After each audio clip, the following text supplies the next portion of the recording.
Assalamualaikum warahmatullahi wabarakatuh.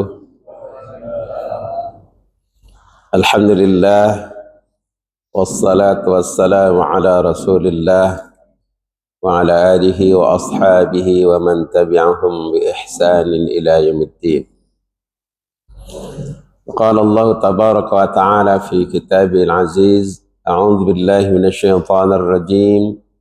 يا أيها الذين آمنوا اتقوا الله حق تقاته ولا تموتن إلا وأنتم مسلمون يا أيها الذين آمنوا اتقوا الله وقولوا قولا سديدا يصلح لكم أعمالكم ويغفر لكم ذنوبكم ومن يطع الله ورسوله فقد فاز فوزا عظيما. أما بعد، إخوان الله أعزكم الله wa khatullah azakunallah. Alhamdulillah, di pagi yang cerah ini, di Jumat Barokah, kita diberikan kesempatan Allah Tabaraka Ta'ala untuk kita senantiasa terus melaksanakan kewajiban kita kepadanya, melaksanakan sholat subuh berjamaah, sudah kita jalankan, sudah kita laksanakan, dan dilanjutkan dengan talabul ilmi, juga kewajiban yang harus kita jalankan. Kenapa talabul ilmi adalah kewajiban? Yang Rasul menyampaikan dalam satu hadis yang diriwayatkan oleh Abu Daud, talabul ilmi fardhatun ala kulli muslim. Mencari ilmu Allah Tabaraka Ta'ala adalah wajib bagi setiap muslim, baik laki-laki maupun perempuan. Karena semua ibadah-ibadah itu harus berdasarkan ilmu. Ya, semua ibadah-ibadah itu harus berdasarkan ilmu. Tidaklah mungkin kita bisa beribadah dengan sempurna tanpa ilmu. Ya, salat kita tidak akan sempurna tanpa ilmu, tanpa penjelasan dari Al-Quran dan As-Sunnah. Tidak mungkinlah bisa kita melaksanakan salat dengan sempurna tanpa ilmu. Apapun ibadah itu, saum kita tidak akan sempurna manakala kita tidak melandaskan pada ibadah tersebut ilmu. Haji kita, umroh kita, membaca Al-Quran pun harus berdasarkan ilmu. Tidak akan sempurna bacaan Al-Quran selamanya tanpa ilmu. Karena itu Anda sangat menganjurkan kepada penyimak bacaan Al-Quran, landasilah semua apa yang antum lakukan berdasarkan ilmu. Ya, tidak berhak untuk mengajarkan Al-Quran tanpa ilmu. Anda ulangi kalimat terakhir ini. Tidak berhak untuk mengajarkan Al-Quran tanpa ilmu. Ketika ditanya, kenapa dibaca ini? Harus tahu istilah-istilah bacaan Al-Quran itu. Tidak kemudian kita jawab, yaitu dari dulu saya diajarkan oleh guru saya. Guru saya mengajarkan seperti yang saya ajarkan kepada antum semua. Enggak gitu. Harus berdasarkan ilmu. Ya. Dan itulah talabul ilmi ini penting, ya, mencari Allah Tabaraka Ta'ala penting. Bahkan dalam kitab Musnad Ahmad bin Hanbal, beliau menyampaikan, ya, bahwa talabul ilmi ini afdalul ibadat, yang paling utama di antara ibadah-ibadah. Afdalul ibadat, yang paling utama di antara ibadah-ibadah.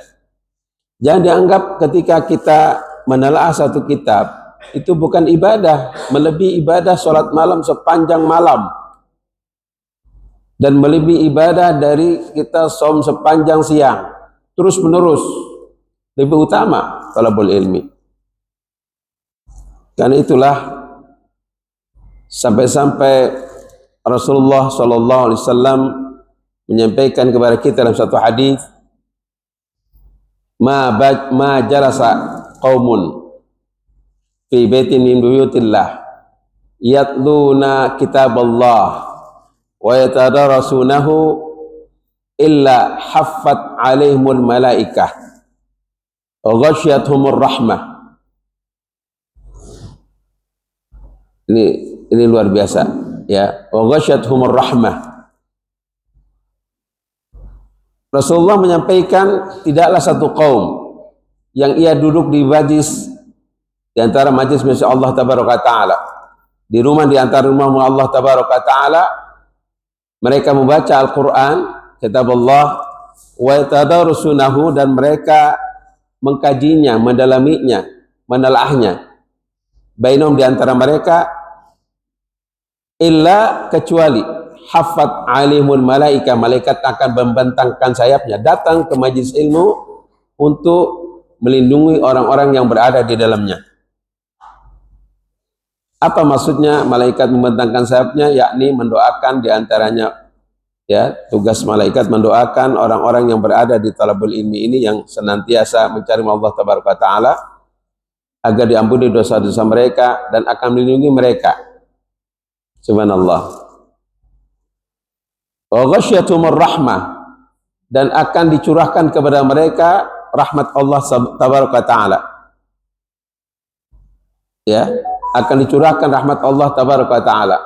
Wa nazalat 'alaihimus sakinah, dan akan diturunkan sakinah, ketenangan, kedamaian, kebahagiaan bagi orang yang talabul ilmi. Subhanallah. Ya, akan Allah bangga-banggakan di hadapan malaikatnya, ya, karena kemuliaan bagi orang yang talabul ilmi. Ya, subhanallah. Wa dzakarallahu fi man indah, dan Allah akan menyebut-nyebutnya di sisi Allah tabaraka taala, yakni para malaikatnya, dibangga-banggakan. Subhanallah. Dan itulah berbahagialah bagi kita yang selalu berada di majelis ilmu ini untuk mendapatkan qala Allah, qala Rasulullah sallallahu alaihi wasallam. Kalau para sahabat ketika mereka mendengarkan bahwa Rasulullah SAW menyampaikan khutbah ini, ceramah itu, nasihat-nasihat, mereka berbondong-bondong mendatanginya, bagaikan mereka ingin mendapatkan, kayak di kelurahan atau di kecamatan bagi-bagi sembako. Bagaikan itu mereka berharap untuk mendapatkan kebaikan dalam kehidupan dunia mereka dan akhirat mereka. Subhanallah.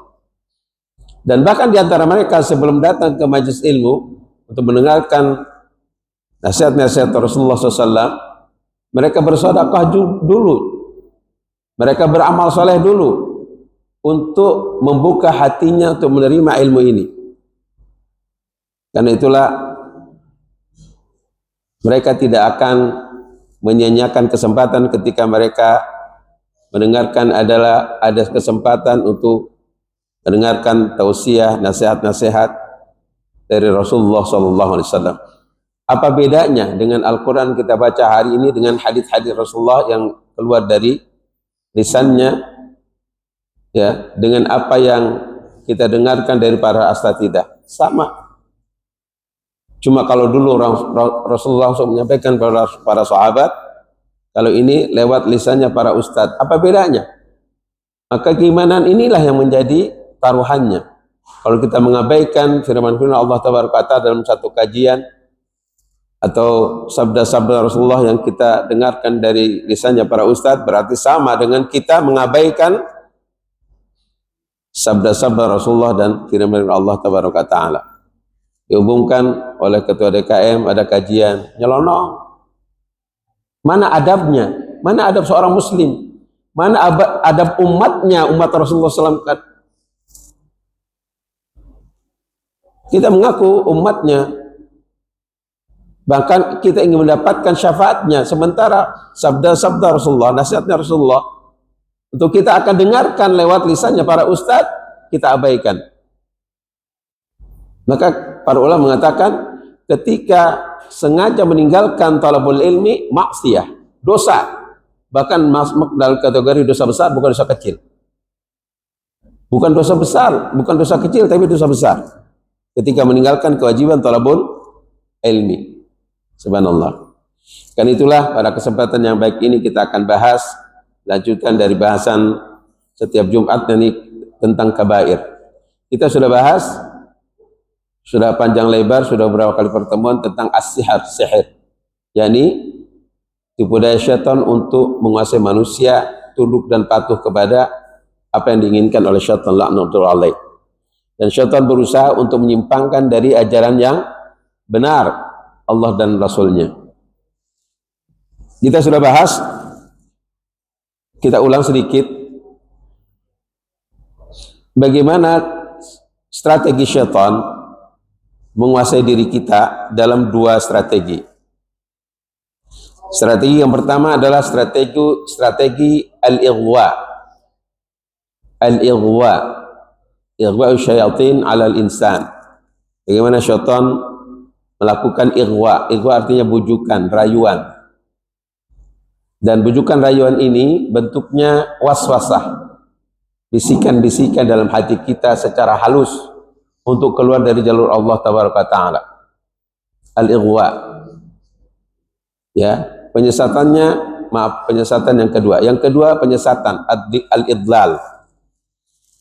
Kita sudah bahas ighwa. Yang pertama adalah dengan mengajak kekufuran, mengajak kesyirikan, mengajak keluar dari tuntunan Allah dan Rasulnya. Artinya untuk kita kufur kepada ajaran Allah dan Rasulnya, kufur kepada Allah dan Rasulnya, syirik, ya, menyekutukan Allah. Ini bagian penting. Pertama kali syaitan, ya, mengighwa, membujuk, merayu dengan bisikan-bisikan dalam hati kita untuk melakukan kekufuran dan kesyirikan. Ini langkah strategi ighwa yang pertama. Kita sudah bahas panjang lebar pekan yang lalu. Sekarang kita masuk yang kedua. Ighwa yang kedua, bisikan yang kedua, bujukan rayuan yang kedua yang dilakukan syaitan dalam diri kita adalah dengan melakukan kebid'ahan. Ternyata bid'ah itu nomor 2 setelah kesyirikan dan kekufuran. Bagaimana membuat, ya, manusia, orang beriman kepada Allah tabaraka taala, orang yang sudah muslim, tetap masih dibuat untuk bisa dijauhkan dari jalan Allah tabaraka taala oleh syaitan, yakni dengan merasa bahwa yang dilakukannya adalah benar padahal tidak ada tuntunannya. Pengertian bid'ah itu melakukan amal seakan-akan itu adalah dari Allah dan Rasulnya, padahal bukan. Seakan-akan itu syariat Allah tabaraka taala, padahal bukan. Membuat aturan sendiri, membuat ajaran sendiri yang bukan dari ajaran Allah dan Rasulnya. Dan ini tingkat yang kedua setelah kufur dan setelah kesyirikan.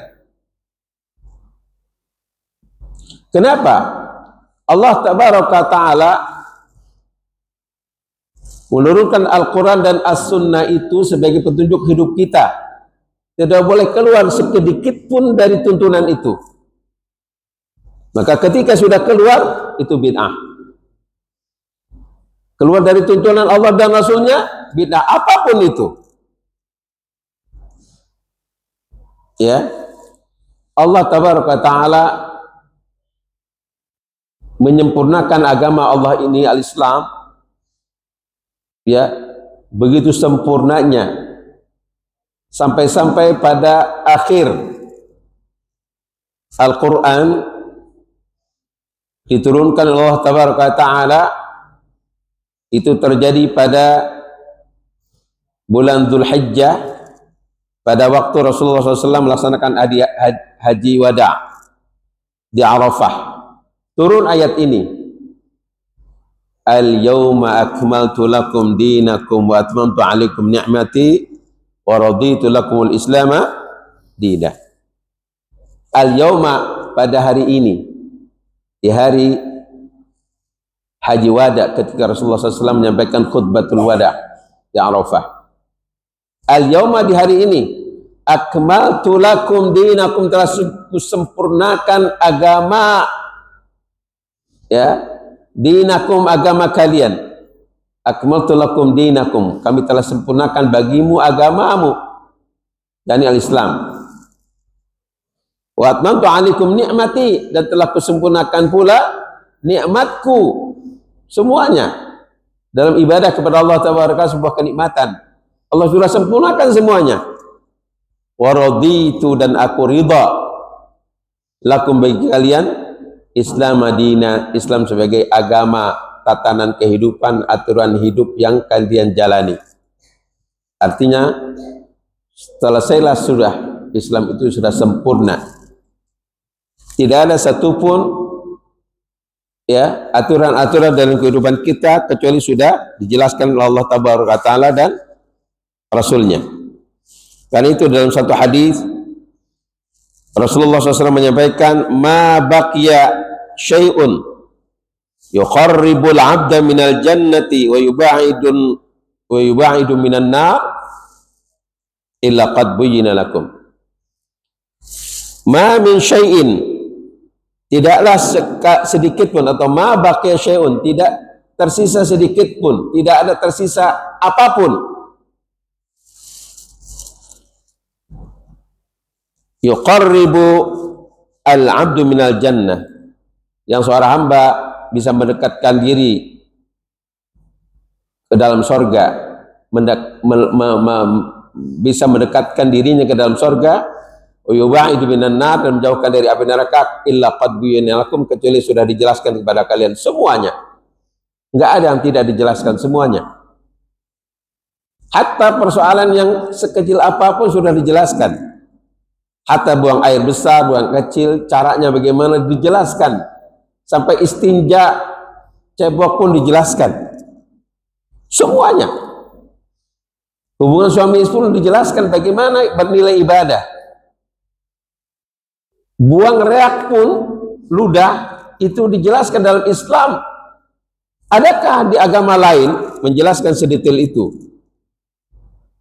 Cara makan dijelaskan yang detail. Cari yang soal-soal remeh-temeh, Islam mengajarkan yang demikian rupa. Karena itulah syariat Allah Tabaraka Ta'ala sudah selesai, sempurna, sempurna, sempurna, jangan dirubah-rubah. Jangan maunya sendiri dalam beribadah. Tidak ada celah kita untuk improvisasi dalam ibadah. Yang berhak menentukan ibadah itu caranya Allah dan Rasulnya. Allah, tentu Allah yang mengatur semuanya, dan Rasulnya yang Allah izinkan untuk, dan Rasulullah diajarkan bagaimana beribadah itu oleh malaikat Jibril alaihissalam. Ketika sholat diajarkan oleh malaikat Jibril alaihissalam melaksanakan sholat di Sidratul Muntaha, diajarkan.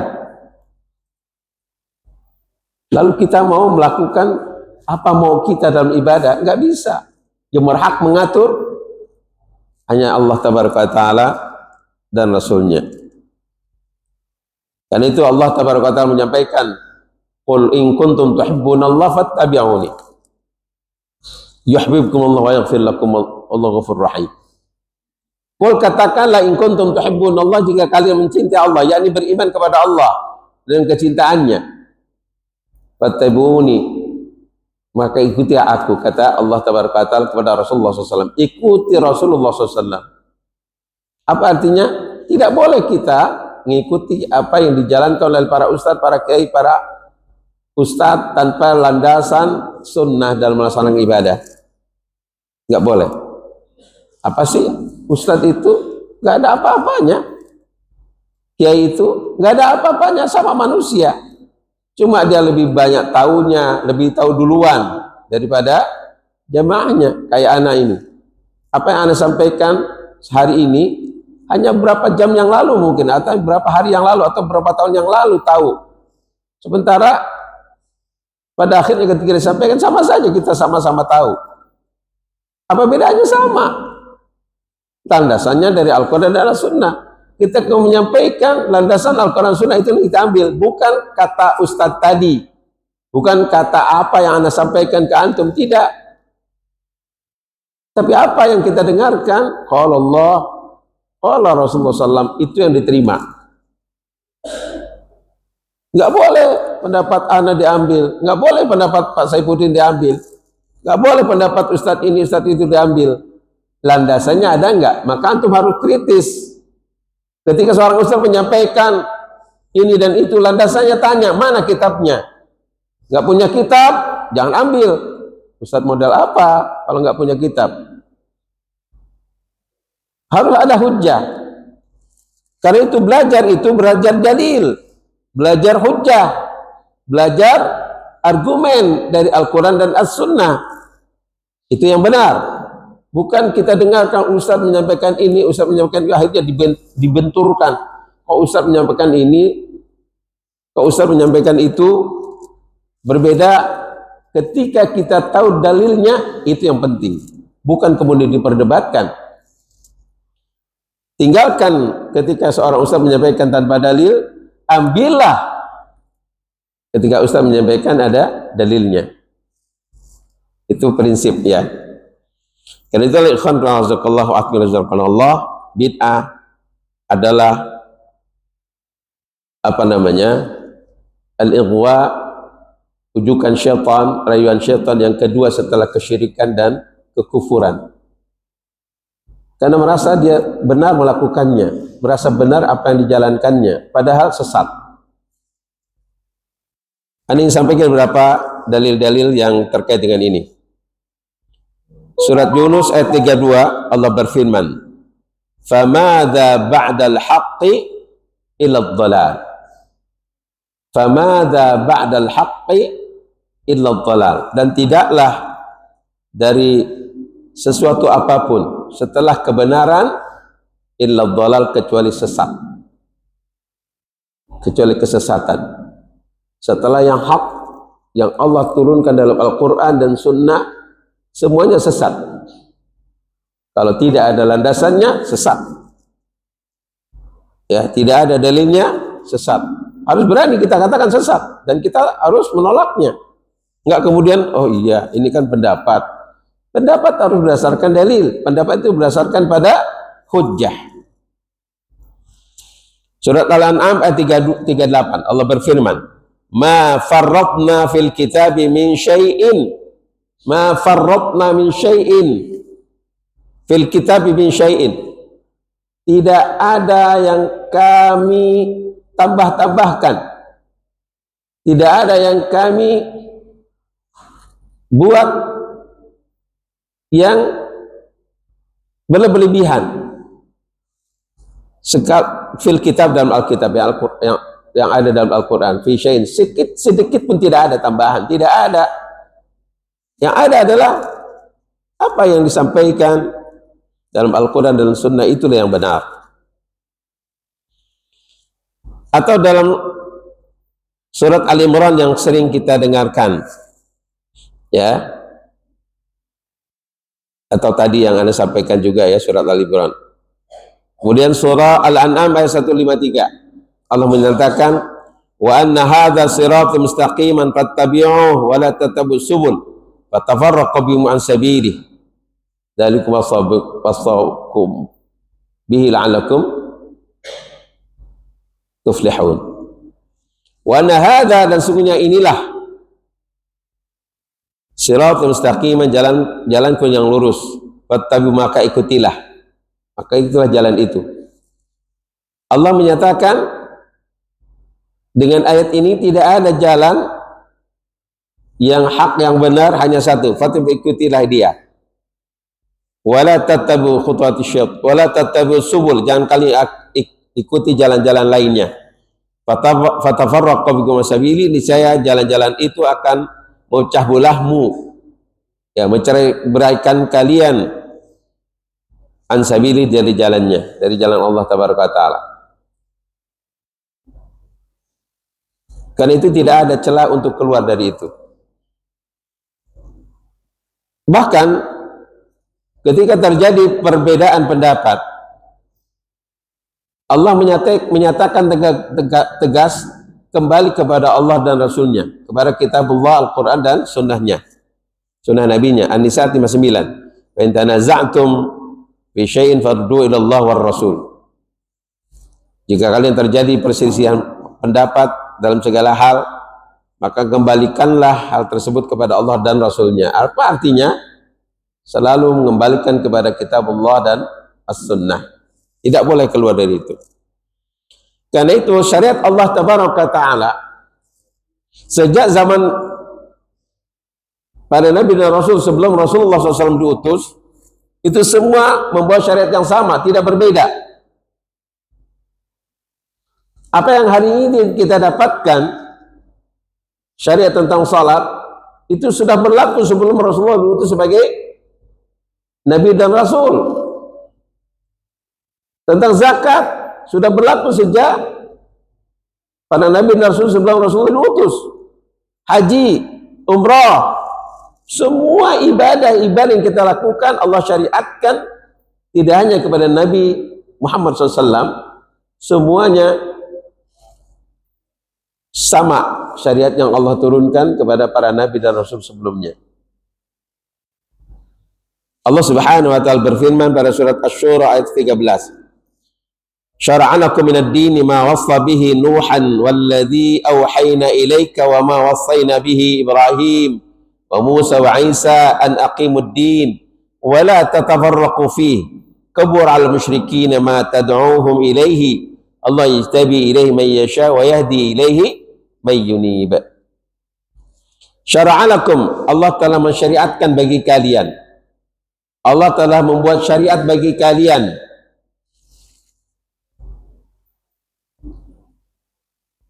minad din, dari tuntunan agama, dari tatanan kehidupan, aturan kehidupan. Ma wassa bihi Nuhan, apa yang telah Allah wasiatkan dengannya kepada Nabi Nuh sebelum Rasulullah utus, kepada Nabi Nuh. Walladzi wahayna ilaika, dan yang Allah telah wahyukan, yang telah kami wahyukan kepadamu. Wa ma wassayna bihi Ibrahim, dan apa yang telah kami wasiatkan kepada Nabi Ibrahim. Wa Musa, kepada Nabi Musa, wa Isa, dan Nabi Isa. Artinya semua nabi-nabi membawa syariat yang sama. An aqimuddin, untuk kalian betul-betul menegakkan agama Allah ini, syariat Allah tabaraka taala ini. Sama. Wala tatafarraqu fi, jangan kalian bercerai-berai darinya. Pada syariat Allah tabaraka taala di sana sama. Karena itu Rasulullah tidak membawa ajaran baru. Rasulullah membawa ajaran yang telah dibawa oleh para nabi dan rasul sebelumnya. Tidak ada ajaran baru sedikit pun. Sama. Karena itu Allah tabaraka taala menyampaikan kepada Rasulullah SAW, "Qul ma kuntu bid'am minar rusul." Katakan Muhammad, "Ma kuntu bid'am minar rusul." Aku tidak membawa ajaran baru dari para rasul yang sebelumnya sudah diutus. Apa artinya ini? Syariat Allah sudah sempurna dari sejak Nabi Nuh, bahkan mungkin sebelumnya sampai kepada Nabi kita Muhammad SAW. Maka orang yang menyimpangkan dari apa yang telah Rasulullah sampaikan kepada umatnya, kepada kita semua, lalu ada menyimpangkannya, berarti telah merubah aturan Allah Subhanahu wa taala semuanya. Maka itulah sesat. Maka itulah sesat. Itulah syaitan menjebak manusia sudah beriman kepada Allah dan Rasulnya, lalu disesat dengan melakukan kebidahan-kebidahan. Ya. Baik, kita akan menyampaikan beberapa hadis Rasulullah SAW. Hadis yang pertama, hadis yang diriwayatkan Imam Bukhari, diriwayatkan Imam Abu Dawud dan At-Tirmidzi dulu. Ya, nanti kita sampaikan beberapa hadis yang diriwayatkan Bukhari Muslim. Dan ini sahih. Cukup panjang hadisnya ini, ya, dari Irbad bin Sariyah. Satu ketika Irbad bin Sariyah juga sahabat-sahabat yang lain di pagi hari mereka menangis, mereka bersedih karena melihat Rasulullah SAW pucat saat itu, wajahnya pucat, sampai-sampai Irbad bin Sariyah merasakan, ya, mengkhawatirkan kalau hari ini adalah hari terakhir berjumpa dengan Rasulullah SAW. Maka Irbad bin Sariyah memberanikan diri untuk meminta kepada Rasulullah SAW, "Ya Rasulullah, ausina, berikan nasihat kepada kami, karena takut hari itu hari terakhir. Ausina ya Rasulullah." Maka Rasulullah menyampaikan nasihat kepada para sahabat saat itu, hendaklah kalian bertakwa kepada Allah Subhanahu wa taala. Was-sama' wat-tha'ah, dengarkan dan taati. As-sama, dengar dan taat. Artinya dengarkan dan taati. Mendengar dari Allah dan Rasulnya, langsung taati. Itu konsepnya takwa. Dengar, taat. Jangan banyak mikir. Kalau banyak mikir nggak dijalanin. Apalagi ntar aja lah, at-tasrif, nanti aja deh. At-tasrif artinya ntar aja deh. Ntar aja. Ya, udah nggak bakal dijalanin. Ya, as-sama' ta'ah, dengar dan taat langsung. Ya. Karena itu ketika kita mendengarkan qala Allah qala Rasulullah, taati, jangan banyak mikir. Fa innahu man ya'ish minkum ba'di fasara ikhtilafan katsira. Maka sesungguhnya man ya'ish minkum ba'di, orang yang masih hidup di antara kalian setelah aku wafat, kata Rasulullah SAW. Barang siapa di antara kalian yang masih hidup setelah aku wafat, kata Rasulullah SAW, fasara ikhtilafan katsira, niscaya dia akan melihat banyak perbedaan yang begitu banyak. Khilaf di antara mereka begitu banyak di antara umatku, Rasulullah SAW katakan. Artinya Rasulullah memprediksi bahwa setelah Rasulullah wafat akan banyak perbedaan pendapat. Di masa Rasulullah tidak, langsung dikembalikan kepada Allah dan Rasulnya. Tidak terjadi perbedaan. Ya. Karena terjadi banyak perbedaan, maka Rasulullah memberikan solusi. Fa'alaikum bisunnati, maka hendaklah kalian selalu berpegang teguh kepada sunnahku. Wa sunnati al-khulafar rasyidin, dan sunnahnya para sahabat khulafa, pengganti-pengganti Rasulullah SAW, yakni para sahabat, tidak hanya Abu Bakar, Umar, Utsman, Ali, tidak. Semua sahabat khulafar rasyidin. Al-Mahdiyin, yang mendapatkan petunjuk. Ar-Rasyidin, yang selalu memberikan petunjuk yang benar. Tamassaku biha, berpegang teguhlah kalian kepadanya, kepada sunnah Rasul dan sunnah para sahabat. Wa adhu ala bin nawadid, dan gigitlah sunnah-sunnah itu dengan gigi gerahammu dengan kuat-kuat. Orang kalau menggigit geraham, itu artinya semangat. Orang kalau udah itu artinya berazam untuk menjalankannya. Ya. Kemudian Rasulullah menyampaikan, wa iyyakum wa muhdatsatil umur, hati-hati olehmu dari mengada-ada dalam urusan agama. Hati-hati dan waspadalah terhadap al-muhdatsat, mengada-ada fil umur, dalam urusan agama.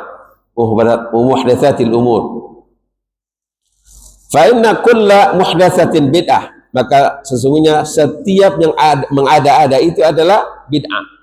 Jadi Rasulullah menyampaikan bid'ah itu yang mengada-ada dalam masalah ibadah, mengada-ada dalam keimanan, mengada-ada dalam segala hal yang urusannya agama. Bukan soal dunia, agama. Soal dunia, Rasulullah mengatakan, antum alam bi umuri dunyakum, kalian lebih tahu urusan dunia kalian. Kata Rasulullah menyampaikan itu. Tapi urusan agama kembali kepada Allah dan Rasulnya yang berhak untuk menentukan itu. Fa inna kulla muhdatsatin bid'ah, maka setiap muhdatsah, setiap mengada-ada dalam urusan agama adalah bid'ah. Wa kullu bid'atin dhalalah, dan setiap bid'ah itu adalah sesat. Rasulullah menyampaikan ini menunjukkan betapa Rasulullah memberikan nasihat kepada kita, jangan coba-coba melakukan kebid'ahan dalam urusan agama. Urusan agama, soal dunia, misalnya kita pergi dengan pesawat, itu urusan dunia. Ini disambung-sambungkan bid'ah dengan masalah dunia. Dulu Al-Quran belum ditulis dengan sekarang, seperti dalam Al-Quran mushaf sekarang. Itu soal dunia. Teknologi berkembang. Yang dulunya mushafnya masih berupa lembaran-lembaran dari kulit, dari pelepah kayu dan lainnya, sekarang disusun menjadi kitab yang mudah kita baca. Itu soal dunia. Ini kadang-kadang dikaitkan, dulu nggak ada. Coba kalau baca Al-Quran pakai mushaf yang dulu, pakai lembaran-lembaran. Ini otaknya di mana itu? Itu soal dunia. Bid'ah dikaitkan dengan dunia. Bid'ah itu terkait dengan masalah ibadah. Ibadah kita ini mencontoh Nabi atau enggak? Ketika tidak mencontoh, bid'ah. Salat kita tidak mencontoh Nabi, bid'ah. Zikir kita tidak mencontoh Nabi, bid'ah. Ini hadisnya. Ya. Karena itulah ikhwanullah azakallah wa khatillah azakallah, Rasulullah menyampaikan dalam satu hadis yang diriwayatkan oleh Bukhari Muslim, man ahdatsa fi amrina hadza ma laysa minhu fa huwa raddun. Barang siapa mengada-ada dalam urusan agama, urusan kami, urusan agama, hadza ini ma laysa minhu, yang bukan ada contohnya, yang tidak ada contohnya darinya, ya, bahwa radun, maka dia tertolak, sia-sia ibadah kita, ya, menyebabkan ibadah kita tidak ada nilai apapun, kalau bahkan, ya, bukan hanya ditolak, ya, mengada-ada itu urusan yang sangat besar. Ini fenomena dalam kebidahan sekarang ini banyak sekali. Antum pernah dengar mungkin di YouTube, sebenarnya sholat itu tidak wajib. Itu bid'ah, dan itu tingkatnya sudah di bawah sedikit kekufuran. Udah kufur, itu sudah kufur, karena Allah telah wajibkan untuk sholat. Apa di antara dalil? Antum bisa bantah, misalnya surat An-Nisa ayat 103. Ini di antaranya, banyak sekali ayat-ayat. An-Nisa ayat 103, ya, antum buka nanti ya, surat An-Nisa ayat 103, ya. Inna salata kanat alal mu'minina kitabam mawquta, akhirnya diambil itu aja, ya. Inna salata, salat itu alal mu'minin, atas orang mukmin, kitaban, wajib, ketetapan yang wajib atas orang mukmin, mawquta, sesuai dengan waktu-waktunya. Ini salah satu dalil yang menunjukkan wajibnya salat. Ini ada yang mengatakan salat itu enggak wajib. Apa tujuannya coba? Kalau enggak wajib, supaya orang meninggalkan salat. Ini sedeng. Yang ngomong ini tokoh nih. Pernah enggak sebutkan? Boleh enggak Anda sebutkan? Jangan ya. Dan itu banyak yang ngomong kayak gitu. Itu sesat sudah. Walaupun dia salat, nggak ada nilainya salatnya itu. Anda ingin tanya ke antum ya. Pilih mana? Tapi pilih mana jelek semua, kedua-duanya ya. Artinya mana yang lebih ringan? Yang pertama, dia sholatnya rajin, bahkan sholat sunnah pun dilakukan. Tapi dia mengatakan sholat tidak wajib. Saya menganggap sholat itu sebuah kewajiban, sebuah kebutuhan, bukan kewajiban. Itu yang mengatakan itu. Bandingkan dengan yang kedua, dia tidak melaksanakan sholat, tapi dia meyakini bahwa sholat itu wajib. Mana yang lebih ringan? Yang pertama dan yang kedua? Anda ulangi nih, supaya Anda paham ini. Kasusnya ini terjadi ya. Mana yang lebih ringan dosanya? Di sisi Allah Tabaraka Ta'ala. Ada orang yang sholatnya rajin, yang wajib tidak pernah ketinggalan. Sholat bahkan di awal waktu sudah ada di masjid.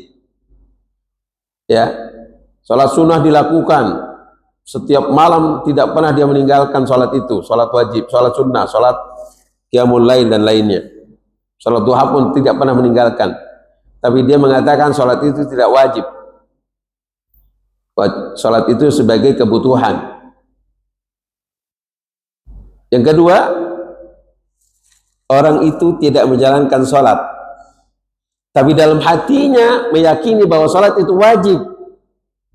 Cuma karena kebiasaan sejak kecil, sebenarnya dia ingin melaksanakan, tapi entah dia tidak menjalankan itu. Lalu dia meyakini bahwa itu kewajiban. Mana yang lebih ringan? Yang pertama dan yang kedua? Yang kedua. Karena Allah telah mewajibkan sholat itu, cuma belum menjalankannya. Dibandingkan ia telah merubah hukum Allah yang tadinya wajib menjadi tidak wajib. Itu lebih parah dan besar dosanya dibandingkan dengan yang dia bermaksiat tapi belum menjalankan syariat itu. Paham? Kalau pertanyaannya milih yang mana, dua-duanya. Iya, duanya jelek. Makanya Anda bilang dari awal untuk milih ini repot juga. Mana yang lebih ringan dosanya?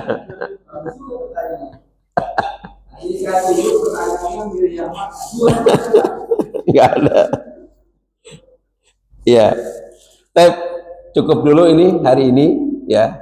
Baru 2 langkah syaitan untuk mengiming-imingi, untuk membisikkan, untuk membujuk, merayu keluar dari jalur yang benar. Ya, tadinya sih 2 kali bertemu lagi, ternyata memang banyak yang dibahas ya. Bahkan anak punya buku yang luar biasa. Antum bisa download dalam bahasa Arab sih, belum bahasa Indonesia. Judulnya Atharu wa Adhrarul Bid'ah. Oh, luar biasa itu. Pengaruh dan bahaya bid'ah. Pengaruh dan bahaya bid'ah disebutkan itu. Dan itu hadis-hadisnya panjang, banyak sekali. Ada 60 pengaruh dan bahaya bid'ah disebutkan dalam buku tersebut. Tipis banget bukunya. Dan ini sudah Anda bahas di beberapa kajian di majelis-majelis ilmu lainnya. Luar biasa. Oh, ternyata kenapa bid'ah itu sesat? Di situ. Ya, beberapa hadis yang dijelaskan gamblang tentang kebid'ahan itu sesat. Nah, nanti kita akan bahas. Tapi Anda ingin sampaikan supaya tidak lupa. Bid'ah itu ada tingkat-tingkatan. Anda percepat. Bid'ah itu ada 3 tingkatan supaya kita tidak salah dalam memahami. Tingkatan yang pertama al-bid'ah al-mukaffarah, bid'ah yang sampai pada tingkatnya kufur, dia keluar dari Islam ketika melakukan bid'ahan. Apa itu bid'ah al-mukaffarah? Syiah, Ahmadiyah, Khawarij, ya, dan lain-lainnya. Itu bid'ah al-mukaffarah, keluar dari Islam. Yang kedua, bid'ah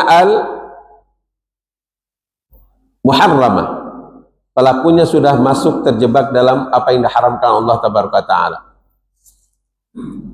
Bid'ah al-muharramah ini lebih kepada bid'ah al-idhafi, maaf. Bid'ah al-muharramah ini bid'ah terkait dengan bid'ah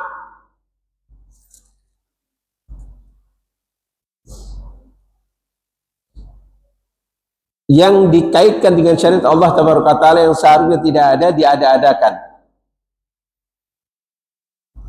Sebenarnya tidak ada, tapi diada-adakan. Tidak ada landasannya dalam Al-Quran dan Sunnah, diada-adakan. Yang bukan ajaran Islam dimasukkan ke dalam ajaran Islam, itu bid'ah al-muharramah. Muharramah. Anda nggak sebutkan banyak banget. Banyak banget. Tinggal antum cerna saja. Yang tidak ada landasannya, yang tidak ada ajarannya, diada-adakan. Tidak ada perintah dari Al-Quran dan Sunnah, diada-adakan. Itu bid'ah al-muharramah. Yang ketiga bid'ah al-makruhah, bid'ah yang dibenci, makruhah. Allah benci. Tapi sebenarnya sebagian ulama seperti Imam Syafi'i rahimahullah, ketika perkara itu dibenci, sebenarnya itu perkara haram. Jadi kalau disebutkan ini perkara makruh, perkara yang dibenci, maksudnya adalah Allah mengharamkannya untuk dijauhi, untuk kita menjauhinya. Apa itu bid'ah makruhah? Biasanya bid'ah makruhah ini bid'ah idhofiyah, al-bid'ah al-idhofiyah, dan yang disandarkan kepada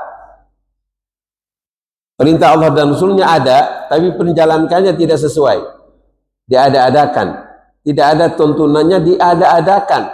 Ada perintahnya, dari Al-Quran dan As-Sunnah. Misalnya zikir, Allah perintahkan untuk zikir, dan Rasulullah mengajarkan zikir seperti apa, lalu diada-adakan zikir menurut seleranya, itu bid'ah al-makruhah. Doa, Allah perintahkan untuk doa, dan bahkan Allah Taala mengajarkan doa ini begini begitu, begini begitu. Rasul pun menjalankan doa seperti apa yang Allah perintahkan, begini begitu. Lalu diada-adakan dalam melaksanakan doa menurut seleranya yang tidak mencontoh Nabi, maka itu bid'ah al-makruhah. Apapun itu, tidak hanya doa, tidak hanya zikir, sholat, dan lain-lainnya. Mengada-adakan dalam urusan agama itu bid'ah, tapi bid'ah ini terkait dengan yang ketiga ini, makruhah, ya, improvisasi dalam ibadah, improvisasi dalam pelaksanaannya. Ada perintahnya, tapi pelaksanaan tidak sesuai. Ya, Anda nggak sebutkan juga itu, tinggal antum cerna saja. Karena itu kita harus cerdas, orang muslim harus cerdas. Allah gunakan akal kita bukan sekedar untuk mikirin urusan dunia, urusan akhirat pun kita mikir. Akal ini diberikan Allah Taala untuk mengukur. Ada dalilnya enggak? Enggak ada dalil, tolak. Jangan kemudian terkecoh dengan apa yang disampaikan seorang ustadz. Termasuk anak, tolak aja, enggak ada dalilnya. Anak lebih senang. Kalau enggak ada dalilnya, tolak.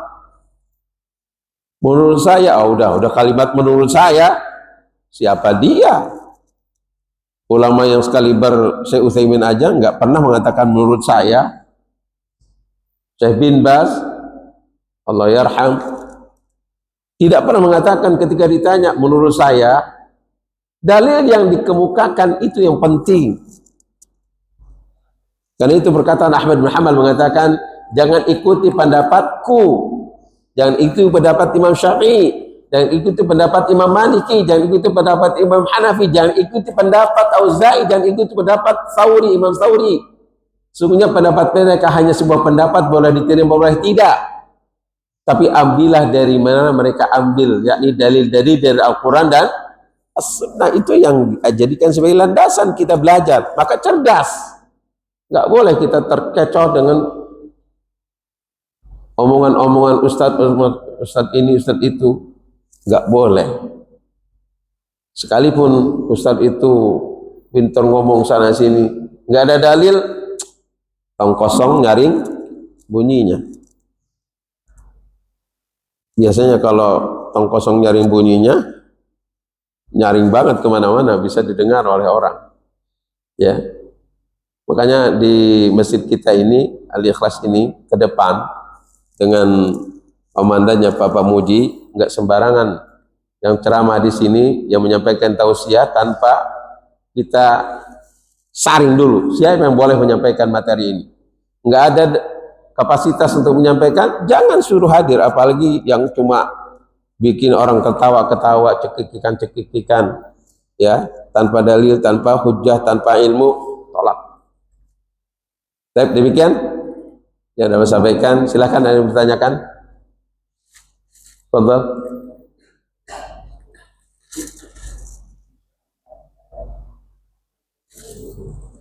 Ya, silakan Pak Tursino. Waalaikumsalam warahmatullahi wabarakatuh.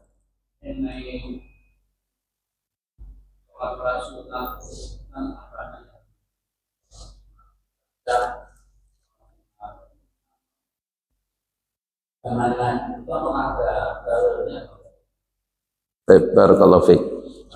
Itu aja. Barakallahu fiik. Semoga Allah memberikan keberkahan bagi kita semua, terutama yang bertanya. Amin ya rabbal alamin. Perkara ibadah yang wajib maupun sunnah itu sudah dijelaskan oleh Rasulullah SAW. Semua jelas, gamblang. Karena itulah membaca kitab-kitab yang ditulis oleh para ulama nggak boleh sembarangan. Ya, nggak boleh sembarangan. Apalagi nggak jelas juntrung pangkalnya, siapa penulisnya, bahaya. Maka carilah kitab-kitab tentang fikih misalnya, yang muktabar, yang dikenal keilmuannya. Seperti fiqhus sunnah itu muktabar, walaupun ada beberapa dalam tulisan beliau dikoreksi oleh para ulama sebelumnya. Ya, Said Sabiq. Said Sabiq itu ulama abad ke-18-an, masih baru. Said Sabiq. Ya, dia menulis fiqhus sunnah. Maka ada sekarang fiqhus sunnah yang sudah diperbaiki. Namanya Al-Wajiz Fiqhus Sunnah. Al-Wajiz. Tetap Said Sabiq, tapi kemudian dikoreksi jadi beberapa catatan.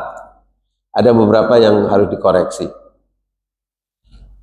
Atau misalnya Bulughul Maram. Siapa penulis Bulughul Maram? Al-Asqalani.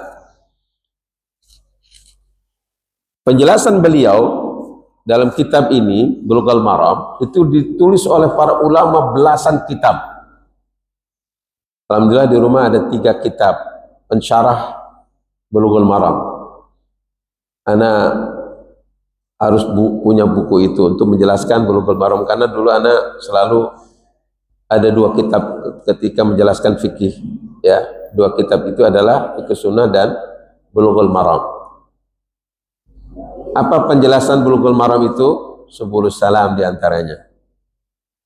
Ya, diantaranya Subulus Salam. Harus punya. Ketika seorang ustaz menyampaikan Bulughul Maram tanpa ada penjelasan dari para ulama yang lain tentang kitab itu, nggak bisa kita menduga-duga ini, menduga-duga itu. Nggak bisa. Ulama menjelaskan kitab tersebut.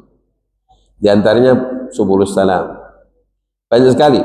Ada belasan kitab yang ditulis oleh para ulama menjelaskan tentang Bulughul Maram dan lain-lainnya. Buka kitab-kitab itu tentang sholat-sholat sunnah. Ketika didapatkan di kitab-kitab tersebut, itulah sholat-sholat sunnah yang Rasulullah ajarkan kepada kita. Karena landasannya ada kitab. Kitab itu sangat jelas. Selalu berdasarkan pada dalil-dalil. Disebutkan. Ya. Karena itu kita nggak boleh melakukan sholat-sholat sunnah menurut kita. Contoh, sholat awabin yang seringkali ini ada yang suka meng-share. Ada enggak? Sholat awabin, sholat taubat, ada enggak? Buka di kitab itu. Fiqhus sunnah ada enggak? Enggak ada. Coret. Di Bulughul Maram ada enggak? Enggak ada, coret.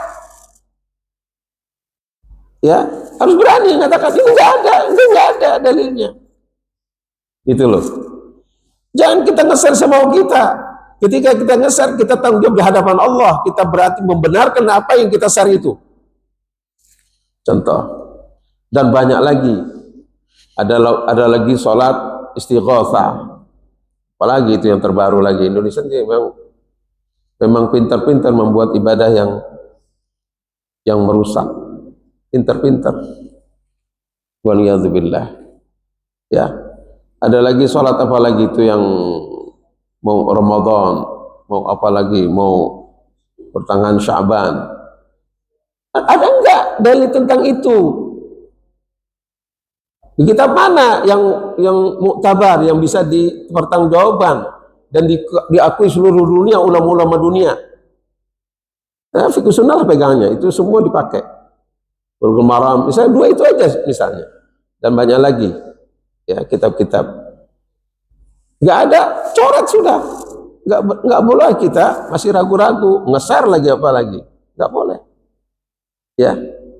Itu contoh saja supaya kita berani untuk tidak terjebak dalam kebidahan. Karena bid'ah itu nomor 2 setelah kufur, setelah syirik. Waliyadzubillah. Barakallahu fiik. Terjawab, Pak? Ya. Ada lagi? Cukup. Masih ada waktu isyraq masih 5 menit, tonton. Ini udah masuk. Oh, sekarang masih kurang 5 menit. Total, ada lagi. Silakan. Assalamualaikum warahmatullahi wabarakatuh. Waalaikumsalam warahmatullahi. Ini ada 3 bid'ah, tapi saya selalu bid'ah makruhan. Saya di sini di berbagai masjid sampai ke daerah-daerah masih melakukan itu. Bid'ah. Bagaimana caranya menghilangkan ini? Karena pelakunya adalah para ustaz. Kalau jamaah pasti itu karena khusus dianggap ustaz, bukan level ustaz itu oleh Allah, tapi oleh jamaah sendiri. Karena kapasitasnya dia bisa memimpin sholat, memimpin doa, kemudian juga jadi imam, bahkan ceramah-ceramah mungkin tanpa kitab. Orang mengatakan ustaz, ya saja. Nah, bagaimana menghilangkan? Tentunya adalah kejujuran daripada para dai, para ustaz untuk meninggalkan itu. Saya yakin zaman masih ikut, yakin pasti, karena kultus ini sudah melekat di masyarakat yang notabene adalah ilmunya tidak mumpuni. Harapan kami adalah dari kelas saja dulu, dari diri kita sendiri mulai kelas ini, mudah-mudahan berpengaruh kepada yang lain. Pertama, saran saya adalah ustaz yang mengajari kita landasan hukumnya bahwa kita, sehingga pada saat menyampaikan ilmu kepada kita itu ada landasan hukum atau dalil. Itu yang penting. Yang kedua, yang selama ini kita ikuti bahwa tahu bahwa sekalipun itu makruh, kita tinggalkan secara ini. Contoh, sudah tidak lagi kita doa berjamaah setelah sholat langsung secara bisa lihat sholat ba'diyah, ya, sekalipun mungkin ada imam yang masih memimpin zikir dan sebagainya. Itu harapan saya kira, karena ini akan bertanggung-jawabkan Allah Subhanahu wa Ta'ala sama para ustaz menyampaikan ilmu yang tidak salah dengan berdampak besar kita semua. Itu saja harapan saya. Terima kasih. Waalaikumsalam warahmatullahi wabarakatuh. Anda ingin menyampaikan penekanan pada jawaban pertanyaan Pak Haji Taruh. Kemudian sampaikan barakallahu lak. Semoga Allah berikan keberkahan bagi yang bertanya dan kita semua yang hadir. Amin ya rabbal alamin. Al-ikhlas ini sudah kondusif. Alhamdulillah. Kalaupun zikir berjamaah, zikirnya enggak terlalu mengganggu yang lain. Sudah bagus. Walaupun ini ana ingin tegaskan langsung bid'ah. Bid'ah. Ya, mengada-ada. Sia-sia ibadah kita kalau kita melakukannya. Silakan yang tidak sempat dengan anak untuk duduk bersama untuk mendiskusikan ini. Anak ingin sampaikan dalil-dalil kenapa itu bid'ah. Zikir dengan suara keras, dengan berjamaah, juga doa. Ya. Tapi ini persoalannya kan sudah terbiasa. Ada sebagian orang, sebagian ustadz yang masih tidak bisa meninggalkan itu. Itu urusan dia dengan Allah lah, kalau anak begitu. Maka kondusif sudah. Dia mau zikir dengan keras, dia mau apapun ibadah yang tidak ada landasannya, urusan dia. Bagi anak sekarang. Kalau dulu anak agak keras. Mungkin teman-teman yang awal-awal dakwah anak tahu di sini mungkin tahulah ya, anak tidak ada toleransi dalam masalah bid'ah. Sekarang ya silakan masing-masing nyari bid'ah makruhah ini masing-masing. Anak enggak peduli dia melakukan apa, melakukan itu urusan dia. Tapi hujah udah anak sampaikan. Jadi kalau sudah berlebihan, terlalu berlebihan, anak baru akan ingatkan. Ya. Seperti membaca Al-Quran udah salahnya jauh banget ya, baru anak perbaiki. Sebenarnya udah anak ingatkan, tapi masih begitu juga, itu urusan dia. nanti selesai sudah kewajiban ana menyampaikan. Artinya di Al-Ikhlas ini sudah kondusif. Seperti kunut, yang kunut silakan, yang nggak kunut nggak ada masalah, kita sudah saling ini. Cuma ana yang katakan ke antum, ketika antum kunut, misalnya kunut subuh khusus mendawamkannya, ada nggak dalilnya? Ana hanya nanya itu aja, ada nggak dalilnya? Jangan kemudian kita ikut saja tanpa ada dalilnya yang dari awal kita sampaikan itu. Karena itu kalau boleh Anda mengusulkan, tapi ini tidak harus sih ya. Jadi sudah kondusif di masjid kita. Sudah bagus lah menurut Anda ya, harus saling menjaga. Pak Saifuddin, saya sudah saling baik lah. Kalau mau ya para ustadz itu duduk bersama di forum di atas untuk membedah kitab. Apa yang diusulkan tadi, setiap ustadz menyampaikan materi harus berdasarkan dalil, berdasarkan kitab yang pegang. Ayo kita diskusi bersama, nggak usah dilibatkan yang lain. Misalnya pengurus masjid beberapa orang untuk datang ke atas untuk diskusi tentang apa yang diperselisihkan di kalangan umat ini. Jangan seperti di tahun-tahun awal 90-an, bahkan 90 ya, 90 awal, anak selalu dijadikan sebagai apa ya, ajang untuk debat. Dulu tahun 90-an awal sampai ke 2001, oh enggak, sebelum 2000 sampai 99 mungkin. Itu masih terjadi banyak dipakai kesempatan untuk perdebatan. Jadi di masjid, beberapa masjid di Cikarang, di Cibitung, di Tambun, pokoknya daerah sana itu, juga Jakarta pernah.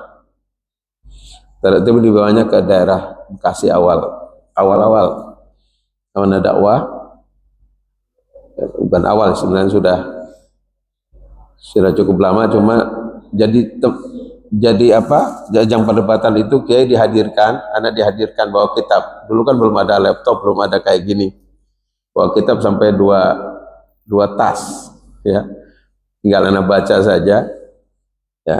Dan anak ingin sampaikan, kebanyakan mereka nggak punya kitab.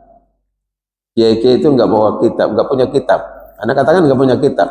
Anak bawa kitab, tinggal anak baca saja tentang hal yang diperdebatkan, soal kunut, soal segala macam lah dibahas. Sampai kemudian beberapa kiai mengatakan, ya kami nggak punya rujukan, kami sudah biasa melakukan ini dari dulu, dari kiai anak dulu begini ya kami ikuti. Itu terserah antum, anak bilang. Kalau anak nggak mau, harus ada landasannya. Ini loh. Nah, itu jadi itu nggak usah begitulah untuk mengalahkan orang, untuk mematahkan pendapat orang. Terjadi perdebatan di sebuah masjid yang dihadirkan jamaah yang akhirnya mempermalukan ustaz atau kiai tertentu. Sejak tahun 99 atau 998, 90 itu sampai 2001 masih. Pak ingat anak, 2001 anak tinggal di sini masih. Itu terjadi perdebatan ya, yang akhirnya anak tinggalkan. Anak nggak mau lagi untuk dibuat perdebatan. Agama itu bukan dibuat perdebatan. Tapi kalau yuk kita membaca kitab bareng-bareng, yuk ustadznya datang ke atas bareng-bareng, yuk kita buka kitab, masing-masing bawa kitab. Anak berani. Kalau untuk dibuat perdebatan, untuk mengalahkan orang, anak nggak mau lagi. Dulu senang, masih muda. Senang ketika kiai itu kalah, wah bangga. Kiai ini kalah, bangga. Bahkan anak dikerubutin 3 atau 4 kiai, anak sendiri. Itu pun kalah mereka. Tapi untuk apa? Untuk kayak gitu tuh. Ya kan? Mempermalukan malah. Itu perkara masing-masing. Kalau dia yakini kayak gitu, silakan lanjutkan. Kalau dia mau kembali kepada sunnah, alhamdulillah. Enggak, ya sudah masing-masing. Jadi prinsipnya sekarang kayak gitu. Gak usah dibuat sebuah perdebatan yang sampai terjadi benturan antara umat. Nggak boleh terjadi sekarang. Masjid kita sudah kondusif, sudah bagus. Ya, masing-masing punya landasan. Kalaupun dia punya landasan, silahkan. Tapi landasannya sahih nggak hadisnya. apa hanya sekedar katanya-katanya bahaya kayak gitu ya. Itu sebagai jawaban dari pertanyaan Pak Jitaru. Mudah-mudahan kita senantiasa mampu menjaga ukhuwah Islamiyah kita di atas perbedaan-perbedaan pendapat di antara kita. Amin ya rabbal alamin. Demikian pada kajian pagi ini, mudah-mudahan bermanfaat. Tentu yang benar yang datang dari Allah Rasulnya kita jalankan dan kita senantiasa terus di atasnya. Jika ada yang salah itu dari anda sendiri, mohon maaf segala kekurangan. Kita akhiri dengan doa qadul majlis. Subhanakallahumma bihamdik asyhadu an la ilaha illa anta astaghfiruka wa atubu ilaik. Assalamualaikum warahmatullahi wabarakatuh.